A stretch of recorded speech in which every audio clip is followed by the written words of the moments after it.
You made a decision last spring. Maybe you swept a web off your porch. Maybe you knocked a spider out of the corner of your garage.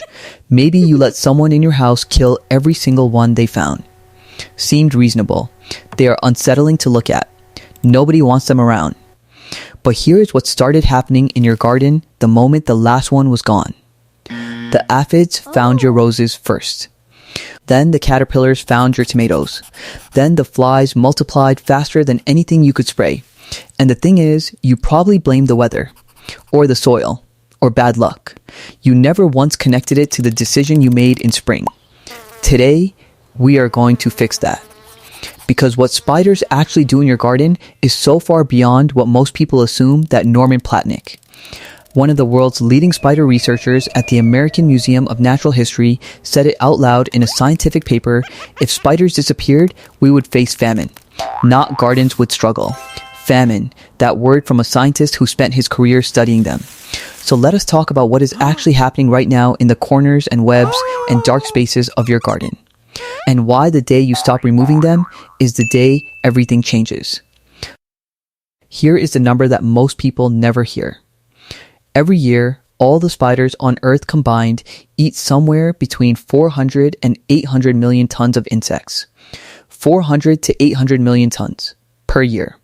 The entire human population eats around 400 million tons of food per year. Spiders are eating at least that much in insects alone every single year quietly. In gardens and fields and forests while nobody is watching.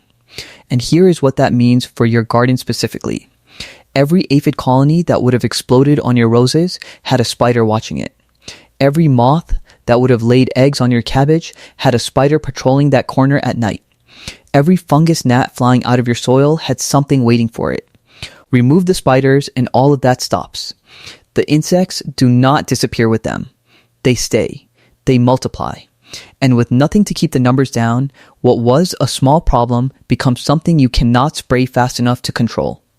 Research published in the Science of Nature documented that a single spider can take down up to 2,000 insects in a single year.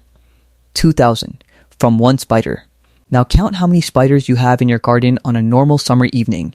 Every web in every corner, every hunter running across the soil at night, every small one living inside your plants, each one of them running that same operation.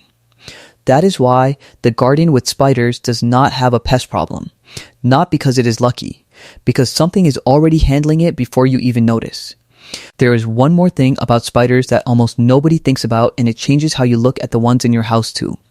Spiders do not just catch whatever flies into their web. Different species hunt completely different prey. The ones building webs in your garden corners are catching flying insects, fungus gnats, whiteflies, small moths. The ones running across your soil at night are hunting caterpillars, beetle larvae, and anything moving on the ground.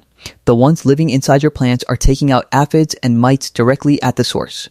Your garden is not running one spider operation, it is running dozens of them simultaneously, in different layers, targeting different pests around the clock every single night. And here's the part that should make you think twice before reaching for a broom. The average garden spider lives for 1 to 2 years. In that time, it builds territory, learns the layout of your garden, and keeps the same patch of plants clean for the entire season. When you remove it, that territory does not stay empty. It fills with pests first. A new spider may move in eventually.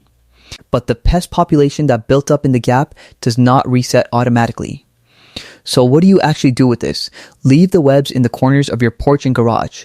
They are not a sign of neglect. They are a sign that something is working.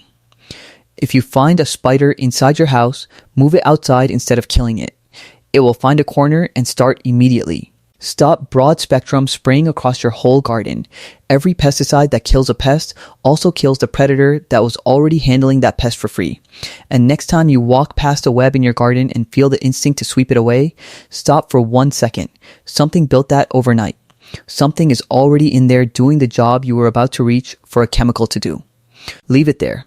Tell me in the comments, how many spiders do you think are in your garden right now? Most people are shocked when they actually count.